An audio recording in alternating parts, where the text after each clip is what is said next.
Disclaimer. No animals were harmed in the making of this video.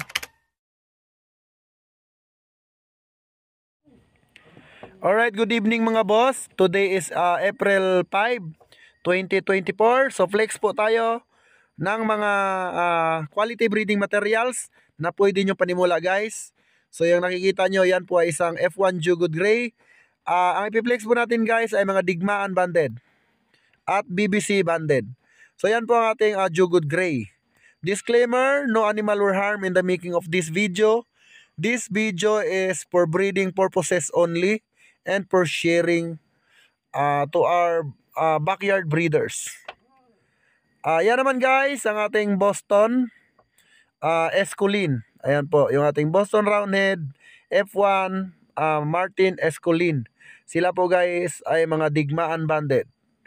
So ayan po, pwede nyo gawing materyales, pwede nyo rin pang panglaban.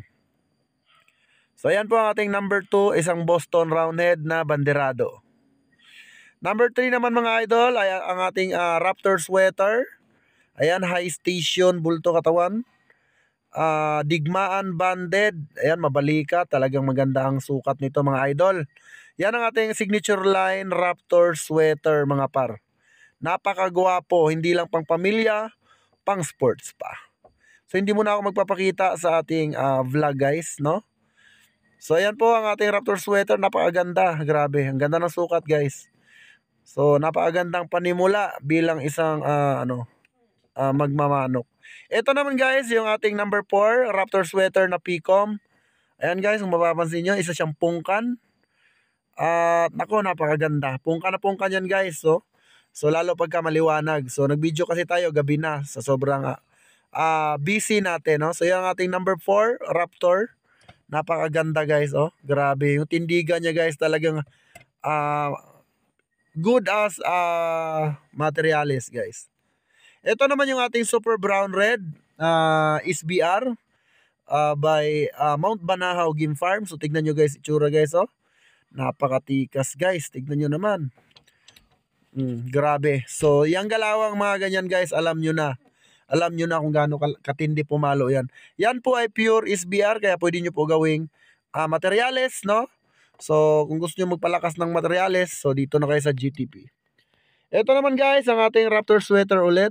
Tignan nyo naman itsura guys, Ayan. Number 5 yan guys, no? Mga digmaan po yan, digmaan banded. Raptor Sweater ulit guys, banderado, pungkan. Mabalikat, mataas. Magandang manok guys. Nako, napaka quality nito, Yung katawan yan guys, puso. Heart shape. So yan ang ating Raptor Sweater number 6, I think. Ito naman guys, ang ating SBR ulit na digmaan. Napaka-pogi guys, grabe. Yan ang manok. Mag-aalaga ka rin lang guys, isagad mo na. Itodo mo na yung quality guys. Ayan guys, pwedeng nyo gawing breeding materials kung kayo ay talagang gusto nyo talagang mag-upgrade. So yan po, bagay po sa inyo yan guys. So pwede nyo po yan kunin sa atin, So napakadali lang mag-contact si GTP guys. Andyan lang sa comment section. Then kung saan ka man nakatira guys, baka pwedeng paki-comment naman para alam kung saan umabot ang aking video. Ito naman ang aking Tornado Hats guys. Ayan. Maliit lang po ito guys dahil ito po ay purong-puro straight comb.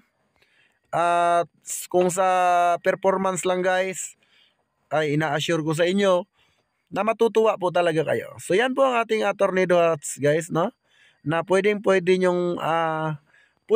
mapunta sa inyong manukan. So napakadali ko lang pong kontakin. Andyan lang po sa comment section. Ito naman yung ating Raptor Sweater guys na mga kakyan guys, tagto 2 years old. So napaka-active nila kasi ang kinakain kasi niyan conditioning feeds. Na-condition kasi yan guys. Yan, dalawa yan guys na naka-condition na ipiplex natin. Yan po ay tig 2 years old. So dalawa po yan guys, parang kambal. Raptor Sweater, yan po ang aking signature line. At yan po ang aking talagang pangmalakasan. So yan guys, napaka-pugi. Ayan yung isa guys, Ayan, tigda 2 taon na po yan guys. At lahat po yan ay naka-condition. Matatapos yan guys by April 19. April 20 guys, tapos na ang conditionin yan. Sa April 20, nako, yun yung pagka 21 days nila. 2 years old yan guys. So yun lang ating video guys. Maraming salamat sa lahat and God bless you all. Mabuhay.